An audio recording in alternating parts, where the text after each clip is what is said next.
Your personal information is spread across many websites throughout the internet. From online banking, credit reports, e-commerce, tax returns, and healthcare accounts, your personal information may be at risk of loss or theft. Most businesses and organizations that you transact with have elaborate security programs to protect your personal information. But this doesn't stop cybercriminals from trying to steal your data. Due to vulnerabilities in software, these cybercriminals can infiltrate and steal not only your data, but potentially thousands of other people's information too. Data breaches and data theft affect millions of people around the world and is on the rise. Many companies have suffered a massive data breach, leading to layoffs, lawsuits, and fraud. Once these cybercriminals have your personal information, they can completely drain your bank account of its funds. A data breach can also result in identity theft, allowing someone else to use credit cards with your name, potentially damaging your credit history. In some cases, data breaches can result in blackmail if the victim was a member of a questionable site or has information they don't want made public. Individual users may be targeted with specifically designed malware that can delete or steal information off of a personal computer. While data breaches can severely impact individuals, businesses and government organizations are usually at a larger risk. Even employees can steal and sell personal information to third parties who use it for criminal purposes. Protect yourself against data breaches by changing your passwords often and using a password manager that generates secure passwords, such as Kaspersky Password Manager. Ensure that any sensitive information that is kept in cloud is well protected and encrypted with the latest security software. Finally, make regular backups of important data on a separate system, such as an external hard drive or cloud, to minimize the risk of losing vital information if a data breach does occur.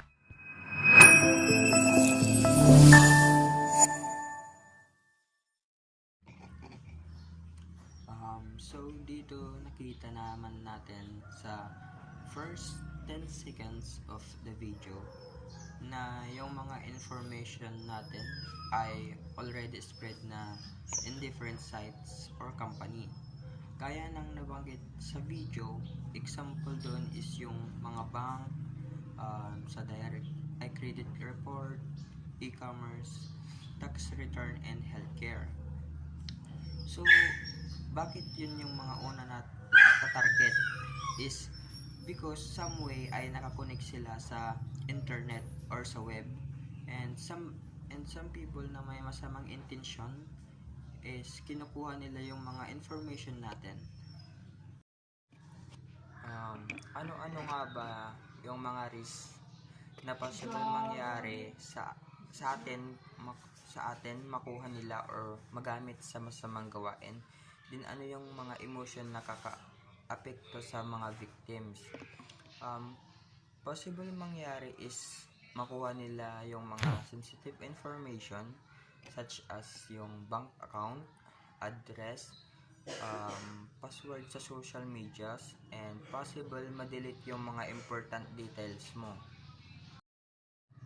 Then, pag nakuha nila yung mga information mo, pwede nila itong gawin para sa scam.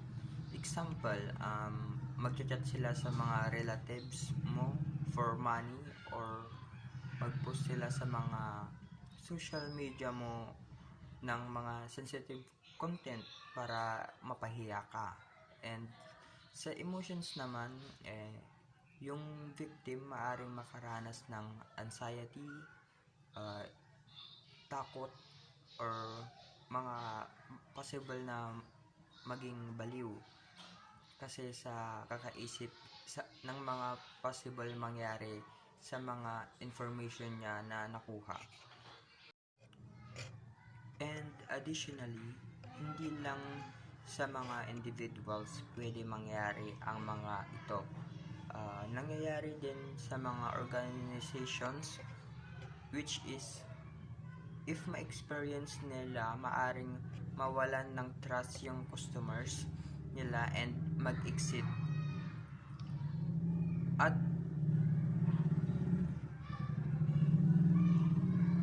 lumipat sa ibang company, and possible din na makasuhan yung company dahil sa mababa yung seguridad nila, and maaring magsara ang company pag marami ang magkaso sa kanila ng mga dati nilang mga customers. Paano nga ba natin mapoprotektahan yung mga information natin online? And at ano-ano pa nga ba yung mga pwede nating gawin para hindi mas lumala yung sitwasyon? First, sa social media, change mo yung mga password mo in any media na nakalagin ka, especially messengers or any platform na pwede gamitin sa communication. Next, sa bank accounts. Sa bank account, tumawag ka or i-chat mo yung company, tapos sabihin mo yung mga nangyari, then kung maaari, pwede na lang i-freeze yung bank or yung credit card mo na ma-freeze nila para hindi magamit or hindi maka-withdraw yung mga suspects. And sa Gmail message, parang mga blackmail, wag agad mag-reply sa ganitong pangyayari dahil hindi naman ito pangkaraniwan na na-experience natin.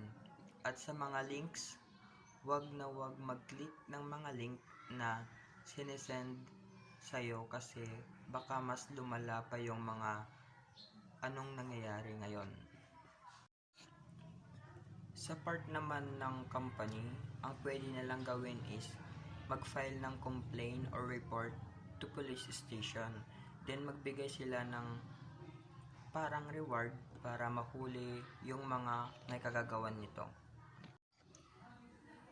In conclusion, ang data breach ay isa talaga ito sa mga big issues, and sa mga individuals, maging responsible tayo sa mga sinasalihan natin or nagsasign up tayo ng mga information natin, especially sa online.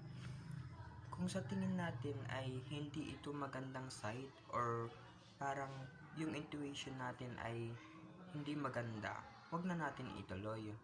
And be attentive always sa mga news para ma-update sa mga possible mangyari.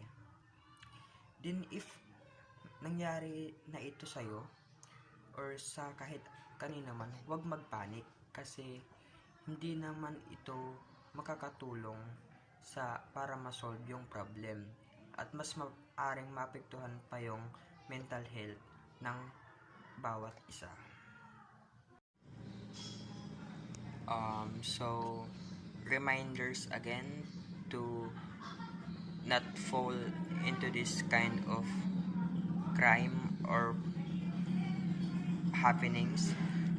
Reminders, be responsible both sa atin, sa customer and company. Be cautious and always fact check. Don't panic and always look for great company that you can really trust. If it happens naman, need to report to the police, change everything, and always don't trust any strangers.